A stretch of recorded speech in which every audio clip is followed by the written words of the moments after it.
quite emotional. All right, you guys. I think. Let me see. Am I going to stream through this, or am I going to come back after? Let me see. I think I'm actually. Yeah, I'm not gonna. I'm not gonna cry. I might cry a little bit later, but not right now, you guys. But yeah, thank you so. Hey. Um.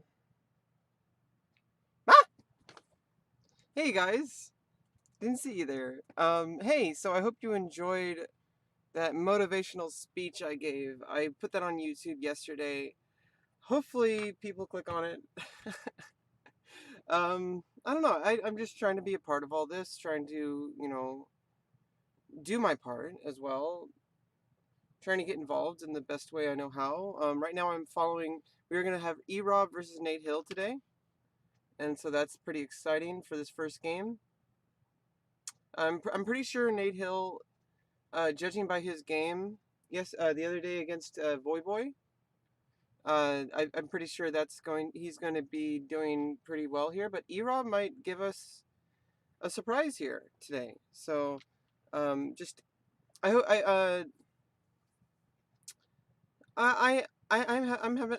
I'm feeling like a lot of like regularity. This is the first time I've ever really followed a chess event.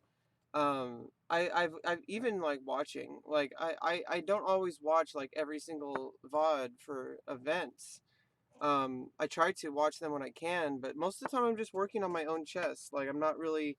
I try to pop into other streams when they're covering events and such, but some people, you guys out there, hey Nicola, the game has started. So some of you guys out there, um,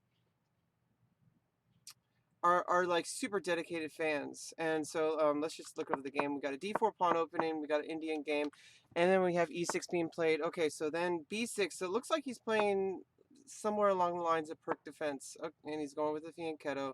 We might even see a fianchetto because you'll see notice a lot of times these beginner players they really like fianchettoing.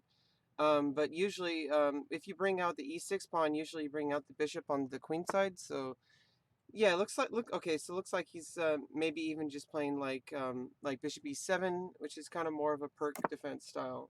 Is it bad that I don't know who these guys are playing are? It's not bad at all. If you're a chess player, if you follow chess, these are like brand new players to chess. And not everybody follows everybody on Twitch. That's kind of what this is about. This is kind of opening the doorway for both for both for both sides. Some chess players don't really watch the rest of Twitch. And you'll see a lot of people in the chess category watching chess games, but there's a lot of Twitch streamers out there, Fortnite players, Call of Duty players, Overwatch players, Hearthstone players, other variety streamers, League of Legends, of course, Teamfight Tactics, etc., etc. And for these players, a lot of these players, really love chess, or they recently got into chess because everybody loves chess. Like once it bites. Okay, so now these players, so far the theme of the tournament is that most of the new players are really loving the London system as white, and so we're seeing a lot of D4 pawn openings. But also I'm seeing a lot of kind of this is the first time I feel like this is the first time I've seen a perk defense. The first time I've seen a perk defense in the tournament. I may be mistaken. Maybe I'm wrong, but I mean, I've seen Indian games. I mean, a lot of the stuff for black against queen's pawn is going to be similar. So, uh, it's kind of interesting noting that like, okay, so I see G3 played, not necessarily needing to be played. I think I know the idea is that you want to make sure that your king is going to have an escape square, so that's good. But maybe H3 would have been a better move. So now we're starting to see now that it's getting out of the opening. This is usually where okay, so moving the piece back and forth, that's loss of tempo, and this is where we usually notice okay, and then moving the piece back. These players but you got to give these players credit. They're not taking unnecessary risks because once you move a pawn or once you start attacking your opponent, you can't take it back. And they've noticed, these players are learning. Okay, you notice that like they are wasting tempo. Like objectively, they are wasting tempo. But if you look at the previous games of this tournament, these players are trying not to do permanent damage to their position. And so they move back. They want to see what their opponent's going to do. These players are playing chess. But yeah, now there's just too many. Now there's really no, and now the bishop has to move over to g5. And like I said, the theme of this tournament is that the players, since they're all gamers, they're all like professional Twitch streamers, like these are all professional gamers. Like these are all people who know how to study games, and so you'll notice with these players, they're really good at the opening. They can like understand the opening, like they can memorize it. But you'll notice with these players, and this is just proving to us that knowing opening lines is not everything about chess. Like we'll see that these players, as soon as they get out of the opening, they kind of don't know what to do. And you'll notice that the game kind of falls apart for a lot of these players during this tournament as soon as they get out of the opening. Like we're noticing some minor inaccuracies, and then hopefully we don't see a straight up blunder again. Hikaru helps them with opening. Exactly. But I mean, you also got to give the players credit, because Hikaru could help a brand new student who's never been a gamer or anything, who's never begun even any kind of like grind for any kind of game. These are people who know how to grind meta. These are people who read the forums, who read the guides, who watch YouTube videos, who watch their opponents, who look at the streams of other players and say, okay, well, when they go for that weapon, they press Q to switch weapons, and then there's a slight delay, but it's like a millisecond left. Like they grind things down to the millisecond, and so these players really know how to look at the opening and memorize these things. Well, yeah, h6 would definitely be attacking this bishop, and kind of poking you down here, and then it wouldn't be. Oh, okay. Now you're going to be threatening the knight here. So this is definitely a fork here. It's not too big, because then you could just take with the bishop after rook take, or the knight after rook takes, knight takes, and the knight's pinned. So Nate Hill making use of this pin. Nate Hill's a Fortnite player, making use of this pin. Attacking this knight and bishop, but because this knight cannot recapture, sadly. If only this knight were here on c5, but it's just too late. He's going after the double attack, but he failed to address the pin first. So h6 needed to be played before. Okay, so he didn't take advantage of it. So you'll notice this a lot. There'll be There'll be a lot of well, you could have also played bishop d7 to recapture. Oh, knight. Okay, this kind of works, but not really, because you lose a queen. And so now we're see that the entire game is going to go downhill from here. But like I said, I mean, yeah, you could have played bishop d7 as well, but I mean, you could have even just gone straight for the pawn. Just take the pawn, and then if rook takes, one of the other pieces takes, and the knight can't take, or you'd lose the queen for a bishop. Maybe that would actually even be better than just bishop d7, but after bishop d7, you would have been able to do that. But after the only thing defending now is the queen, and it's just sadly not enough. So yeah, you'll notice this happen in a lot of the games. They'll play the openings really well, but then suddenly everything just goes wrong. Bishop d7 needed to be played, either that or just take the pawn. I think bishop d7 would have been better than taking the pawn, because I think after all the trades happen, I don't know. It would have been better to play bishop d7. You don't see the bishop on b7.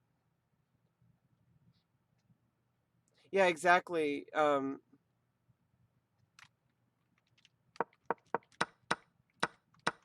no, like I'm saying, bishop d7 works. Bishop d7 would have worked, but because then you capture, and knight takes. That's way better than taking the pawn. I'm just saying that was also an option. Is you could have taken the pawn and taken advantage of the pin. Oh, well, the bishop would capture.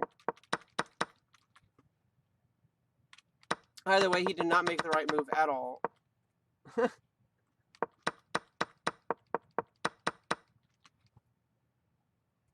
Well, remember that these guys are new to the game. You guys gotta remember this. So Nicola, this guy's 734. they just started recently. Okay, so you'll notice people under 1,000 rating will just throw away pieces. Yeah, well, he has not played many games. You notice that, like, usually when people just start out, they're gonna lose a lot of games. They're gonna throw away pieces, and I feel like if they keep playing and they keep realizing that you can't start trades that are gonna be uneven. You can't just give away a queen. Um, I feel like these players are too used to FPS games. They're used to Call of Duty. They're used to Fortnite. Because in games like that, you could have weaker weapons, but your skill with the mouse and the keyboard can make up for that. And the thing is that your pieces on the board are your skills with the mouse and keyboard. These are representatives of your physical ability in chess. Because in chess, there's no physical there's no physical difference between the opponents because all you have to do is click on two squares. It's all about theoretical knowledge. They understand the values, they just don't see the moves exactly. I feel like he also is moving a bit too fast. Now, at this level, at this beginner level, you will also see people just completely blunder away an advantage. So there is something to be said about them continuing to play on. It has happened in the tournament before. In fact, he is threatening to win more material if Erob sees this. If Erob sees this, he can easily defend it, but it's not very apparent for a lot of players. You'll notice that maybe it's apparent to some of us, but to an absolute beginner, maybe you don't see this fork here. I mean, it's not enough. It's still Nate, Nate will still be up two pieces. Oh wait, never mind. For some reason I was thinking black was the one who was behind. No, I mean, okay, so that's he would win more material, but now he's like uh yeah, so we're gonna try to see for chances for white, but there's like no chances at this point. He's playing very strongly. Nate very much aware of what's going on. Erob's kind of been like, so far he misses a lot of things. In his very first game against Fusli, he lost to a mate and one, like at the beginning of the game. Fusli had the queen on h5 and a bishop looking at f7, kind of like, I mean, kind of like a scholar's mate, but it wasn't. It was out of the opening. It was in the London system, and then he brought this queen way over to g7, but it wasn't with check, and so no, the bishop was looking at h7, and so Fuseli just made in one after the king was castled, um, and it was just like a mate on like move 13. But here we are on move 22. Erob is definitely playing through, and this time it's not a mate. It's not a mate, but at this time it's like he's down an entire queen. So he Botez Gambit this game, and um, yeah, he's definitely moving the king towards. But Nate, all he has to do is just move the knights back. Everything's defended. All he has to do is just play super carefully. Not even try to go in for an attack, and you still win. But I mean, obviously, he could just take that bishop now. So Erob just completely tilted at this point. All he has to do is try, and he missed it. I mean, that this is, even though he's up a queen, he doesn't necessarily have to take that piece. Still, a free piece is, a piece is a piece. Obviously, he is going with the advice that you'll notice that a lot of these players are taking their coach's advice. Well, I hope you feel better, Nicola. They're taking their coach's advice, which is basically, if you're up material, trade off material. Just trade off your pieces, and he saved the bishop, but it's still not enough because all you have to do is do rook takes rook, and that's fine. Not really much Erob can do here to bring back the position. Nate's completely dominating on the e file. Maybe do things like maybe play king h7. Um, you don't want to do that because the bishop can come in, but I was thinking of just trying to just trade off pieces. I mean, you could play knight g6, knight g6. Knight g6 also attacks that bishop, so many things that you could possibly do here. So another thing is just bring the knight into the game. Maybe thinking about bringing the queen over to e4 to give some checks. Just plenty of options. Obviously, you could always just go after pawns. Not really the best strategy. Nate should be looking about ways to deliver checkmate. Maybe even just bring the knight over here. The knight could be attacked, however, so not too big of an idea. If you do that, then I don't know. There's lots of different ways to maneuver around the board. It's completely safe though for black. So white, sadly, not much he can do, and he's just completely thrown away pieces before. So it might even just get worse. He can't really do anything. I mean, you can't do anything with this bishop. Maybe you can play bishop g5 just to put some pressure on that knight, just to at least like kind of disable one of the pieces for black. So, I mean that's basically the only thing I can see, because if you let this knight trade, yeah, okay, so he plays that. If you let this knight trade, you're just playing into black's hand here. So, definitely, limiting your opponent, but not enough because you're down an entire queen. So bishop d7 would have been the only move earlier, taking on that pawn with the bishop on b7. And Nicola was right. I forgot to notice that there was a bishop there, and even though the knight was pinned, the bishop was on b7. I'm not used to seeing the bishop on b7. It's one of my weaknesses. Sometimes because usually you see the bishop come over to the king side when I'm playing. I usually don't see bishops come over to b7. Usually I see bishops come over, a dark squared bishop come over to g7, but I don't always see bishops come over to b7. So um, yeah, I mean, not a super exciting game for the start of the day. But we will hopefully see some exciting games today. This was very good, very accurate opening play from both players. So you have to give these players credit. They're very good at the openings.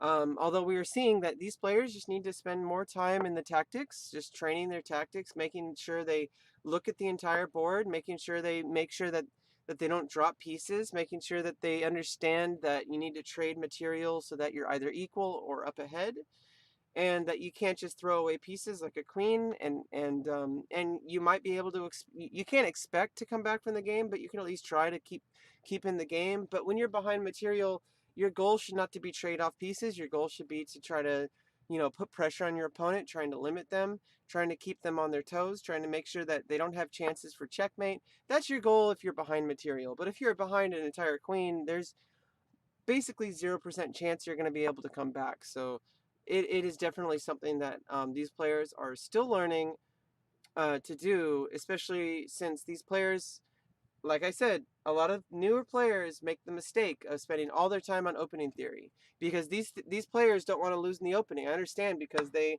play games where meta theory is the end all be all, pretty much, besides skill. And the skill, once you get it, there's pretty much no difference between the players.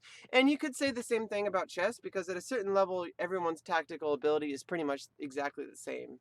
At some point, like once people get to like grandmaster level, for sure.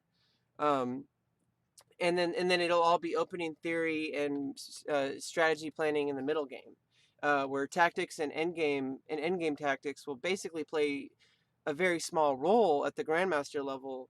But for most of us, tactics is everything. For most of us, up until like 1800 or maybe even 1600. But 1800 and above, your tactics are pretty much solid. And so that's why I'm training my tactics. I still need to get my tactics up to snuff. But in these FPS games, once you get a technical ability, as long as you can maintain it, everything's about the meta. And so these players are used to that. They're used to thinking, okay, well, if I know the meta and I perform the meta better than my opponents, I'm going to win. And that's fine if you're a grandmaster and your tactical abilities set. But what these players they will understand eventually. They will understand that it's actually exactly the same as the FPS games. It's exactly the same as League of Legends or anything, MOBAs or RTS games. It's exactly the same, because what you'll notice is that in those games you can't have meta without technical ability. Like you can't just memorize meta in StarCraft, but be unable to execute it.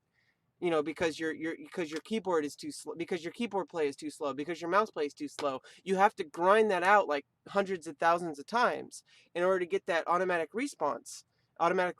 And so like that's what you're doing with tactics. When you're doing your tactics, that's your mouse clicks. Your tactics are your mouse clicks, is your accuracy. Because if you don't have the tactics, your opening theory means nothing. Because unless you can memorize all the way up to the end game from the opening, like if you're like some kind of machine that doesn't even exist, because we still don't have anything more than a 7-piece table base for end games. So if there's 7 pieces on the board, we can calculate all the way to the end of the game whether it's going to be a win, draw, or loss. And so yeah, Nate just playing very carefully here. He's playing like a pro. Nate Hill's playing like a pro. He's up material, but he's not going in for some he's not going in for any ludicrous attacks. He's just saying, you know what, I'm just going to make sure that my opponent has absolutely zero chance. Making sure that no pawns are going to promote, making sure that my king's safe, making sure that nothing bad is going to happen because I am up so much material that I basically just need to just like slowly whittle my opponent down. Nate Hill thinking like a chess player. Nate Hill thinking like a chess player because he's attacking this rook now, and maybe he can start going in for attack. So maybe you can bring the rook over to queen, rook c2, or maybe you can even just bring queen over to c2, and then queen d2, and then rook c2. And there's lots of things you can do. Attacking the rook again. Maybe the rook comes over here. But at this point, you can just bring queen over to c2. If you play rook b1, yeah. So now you can play queen c2, and now you're doubling up on the now you're going to start having attacks. Too bad that light squared bishop's off the board. You'd be able to cover escape squares from the king, but it'll be a devastating attack once you get the queen over to c2. You're attacking the rook. Maybe you lose the bishop, but you're going to start. Okay, so he saves the bishop first. Maybe he's playing very much like a chess player. Since you're up so much material, maybe you could have accepted that bishop loss, but he's not taking any chances. He knows that now queen c2 definitely. He knows that he has no reason to lose that bishop. He's really thinking in the long term, and that's good for his middle game, especially when he's evenly like when there's even material. He brought the rook to c2, similar idea. He can do a reveal check at some point. Maybe he's thinking of bringing the queen over to c4 to cover escape squares, or even bringing the queen over to e4 to cover escape squares. Because if you can bring in the queen over to e4, okay, bring the queen over to maybe you start with a check, and then you bring the queen out of the way. Okay, so you're just defending. The king can always come over and attack the queen though, so it's not 100% clear how you're going to deliver mate, but it's going to come, and all you have to do is just be careful. He's playing very carefully. Nate playing like a pro. It's move 38. He's not trying to go in for some checkmate. He's just whittling down his opponent. He knows that like if anything goes wrong and he allows checkmate or stalemate, that he's going to be slamming his 5-head against the wall. So okay, so here you can actually win a rook here if you play knight c3. There's a tactic here, a double attack. If you play knight c3, you're attacking both the king and the rook. So the king, yeah, he found it. And king f1 or king f2. I would say king f1's better because that gets rid of the reveal check. But knight's going to take the rook, and sadly the king can't defend because of the bishop. So this is, and maybe you can come over to king d3, a little bit different, attacking the rook, but the queen's defending, so it's fine. So either king f1 or king d3, depending on, pick your poison. But then knight takes rook, and it's going very downhill for white here. So E-Rob going to be probably sulking. Hopefully not. Maybe he's going to be, trying to learn from this and say, okay, well, how could I have played differently? Maybe he'll find that bishop e2 move. I mean that not bishop d7. He'll find that bishop e2 move earlier. For some reason I thought d7 because I was thinking like from from white's point of view, but yeah, so there are multiple attacks coming. This is definitely a strong one. If you play queen c3 check, the only move would then be king e2 or king e4. If king e2, maybe just continue with queen c4. In queen c4, either way, either one of these moves. Okay, so king c4. Or you could play knight f2. Knight f2 check. Okay, or knight e3. Even better would have been queen e3, I think, actually. So getting the kings towards the center, all he has to do is get the king to one of the sides of the board and deliver checkmate. So he's going to bring the rook from behind. Maybe he's thinking of... Okay, so now definitely there are attacks. He's just going to take off all these pawns. He's not taking any chances. This is actually very strong play from Nate Hill. he knows that he does not have the he doesn't want to lose on time, first of all. He knows he doesn't have quite the technical ability to calculate a checkmate with so many pawns and stuff on the board. So he's just like, this isn't super accurate, but it is tried and true. If you take off all the pieces off the board and just have like a queen and a king, or a queen, a rook, a bishop, and a knight, you're definitely going to be able to deliver checkmate. He will have to be careful about stalemate with so many pieces on the board, but at least he won't have to think about any attacks. Like there's absolutely zero chance. He could even just throw away this rook right now, and that would prevent stalemate opportunities. If he really wants to play it safe, just trade off that rook.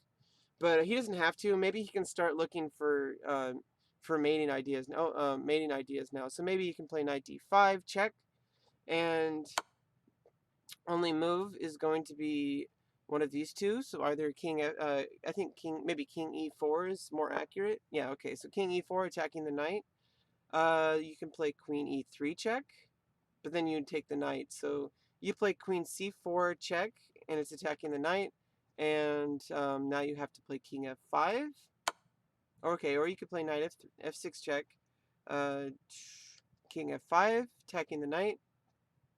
Then you can play king g7, get your king into the game. The rook the rook was defended, but now it's defended by the queen, so now you're fine. Queen takes f3 would have been better, I think. But maybe he's thinking of bringing the queen into the game. Now he's got to be really careful because he has to watch stalemate. He has to really watch stalemate, so do not play king g7. Okay, so if you played king g7, that would have been stalemate.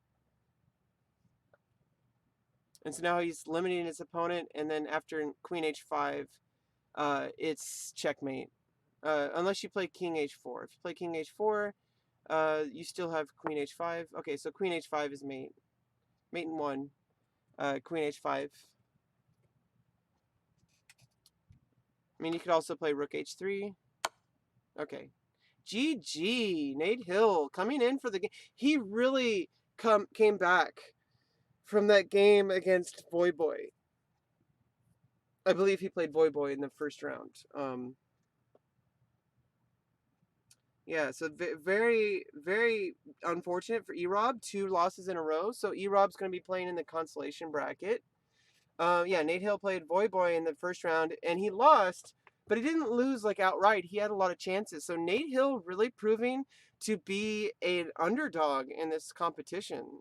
So I'm pretty impressed with Nate Hill's play this game.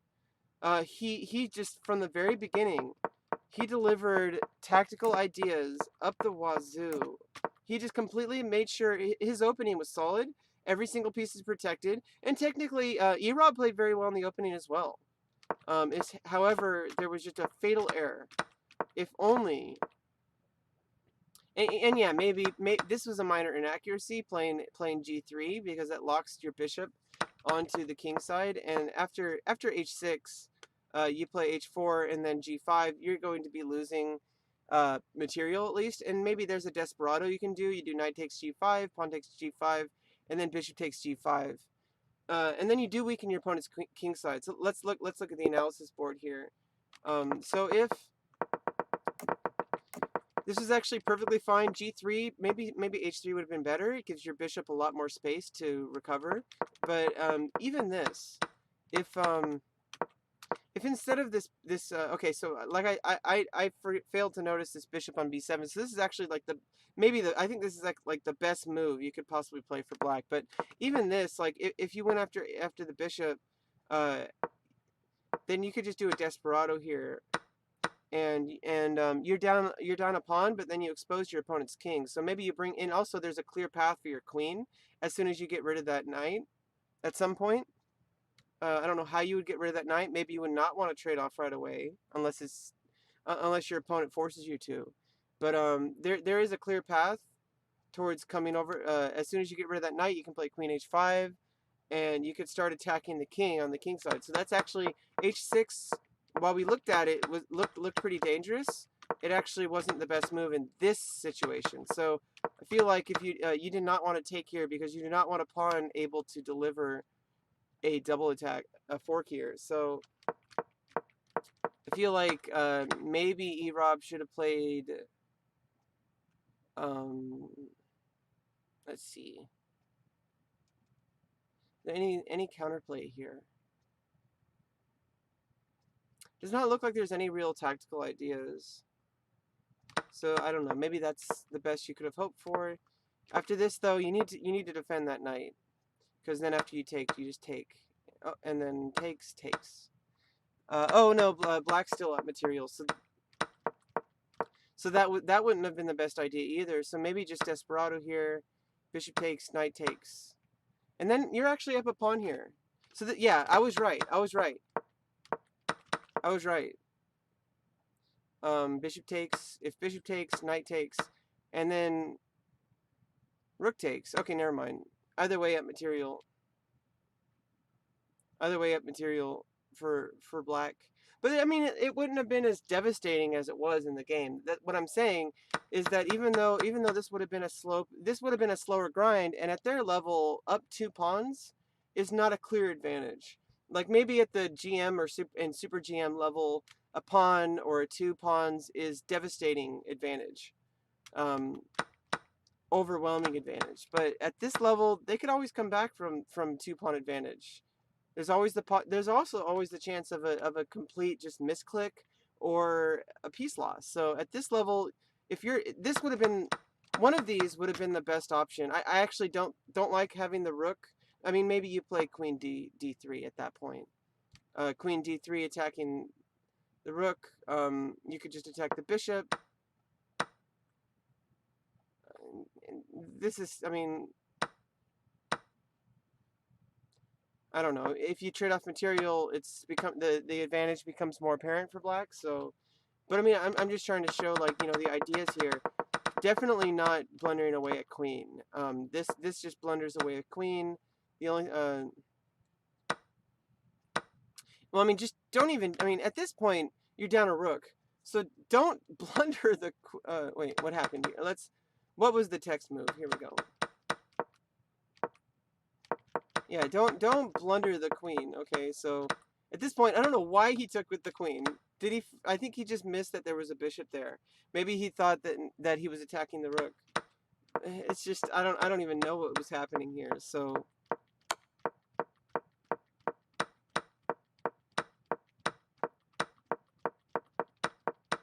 but Nate Hill going for the win immediately. He was playing real chess today. Like he didn't get cocky. He didn't get like super difficult. Like, he just like gradually whittled down his opponent. This is real chess. Obviously he's not like he's playing like a pro. Like maybe like obviously the tactics aren't I don't know. I would say this game he was playing like a pro. Like he just took no chances. And yeah, like maybe we could look at like, okay, well maybe on move 12 or whatever, like, let's see.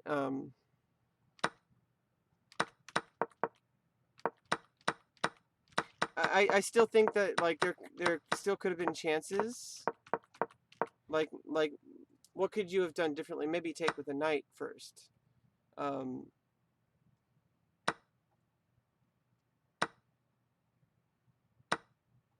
Yeah, I mean there's some ideas here, but then you just move the rook back.